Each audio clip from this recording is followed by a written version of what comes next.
न्याय दर्शन महर्षि गौतम जी लिखे हुए हैं और इस दर्शन पर आचार्य उदयवीर शास्त्री जी का भाष्य है जिसका हम सभी स्वाध्याय कर रहे हैं।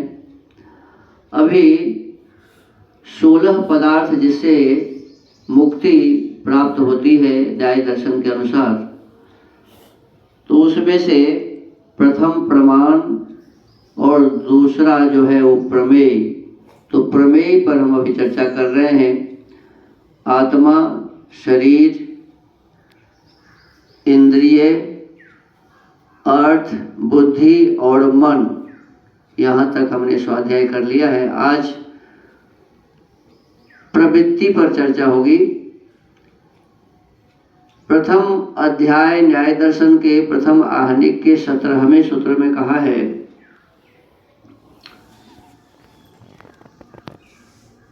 प्रवृत्तिर्वाक् बुद्धि शरीरारंभः। प्रवृत्ति है, वाक् बुद्धि शरीरारंभ, वाणी बुद्धि शरीर से किया गया आरंभ अर्थात क्रिया। वाणी से जो हम काम करते हैं बोलकर, बुद्धि से जो हम विचार करके काम करते हैं, शरीर के माध्यम से हाथ पैर आदि के माध्यम से जो हम काम करते हैं, तो इसी को कहते हैं प्रवृत्ति। प्रस्तुत सूत्र में बुद्धि पद करण प्रत्ययांत होने से मन का वाचक है। इस क्रियाओं का नाम प्रवृत्ति है। जो कुछ हम वाणी, मन व शरीर द्वारा क्रिया,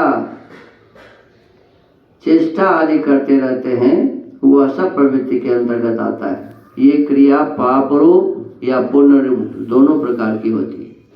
शरीर से भी, मन से भी, सभी इंद्रियों से, माने जिस किसी भी प्रकार से हम काम करते हैं तो काम दो तरह के होते हैं, अच्छे काम और बुरे काम। इन दो तरह के कामों में ही हमारा समय गुजरता रहता है। तो कहते हैं जो बुरा काम है पाप रूप कर्म है और जो अच्छा काम है पुण्य रूप कर्म है। कहते हैं जिनमें 10 प्रकार की पाप रूप। अब पाप रूप कर्म कितने हैं जी? पाप रूप कर्म कितने प्रकार के हैं? 10 प्रकार के। तथा पुण्य रूप कर्म भी 10 प्रकार के हैं। पाप कर्म भी 10 प्रकार के और पुण्य कर्म भी 10 प्रकार के हैं।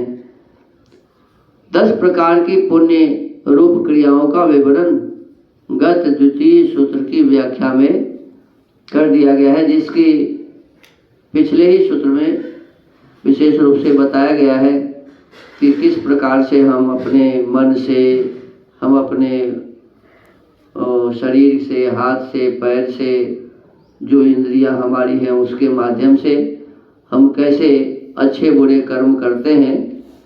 तो कहते हैं कि इसकी चर्चा पीछे किया गया है।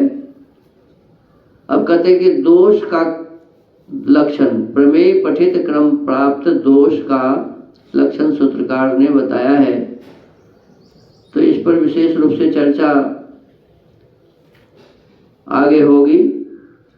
ये जो 10 प्रकार के पाप और पुण्य हैं, इन पाप और पुण्य के माध्यम से पाप जो कुछ भी हम करेंगे तो उससे हमें दुख मिलेगा, कष्ट मिलेगा, और पुण्य जो कुछ भी हम करेंगे उससे हमें सुख प्राप्त होगा।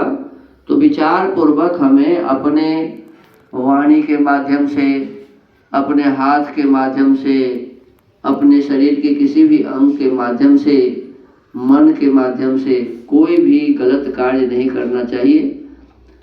सबके माध्यम से सुंदर और श्रेष्ठ कर्म ही करने चाहिए, जिससे हमारा आने वाला समय सुखमय हो, दुखमय नहीं हो। तो ये हमें प्रयत्न करना चाहिए। आज के स्वाध्याय के क्रम को यहीं विराम देते हैं। ओम।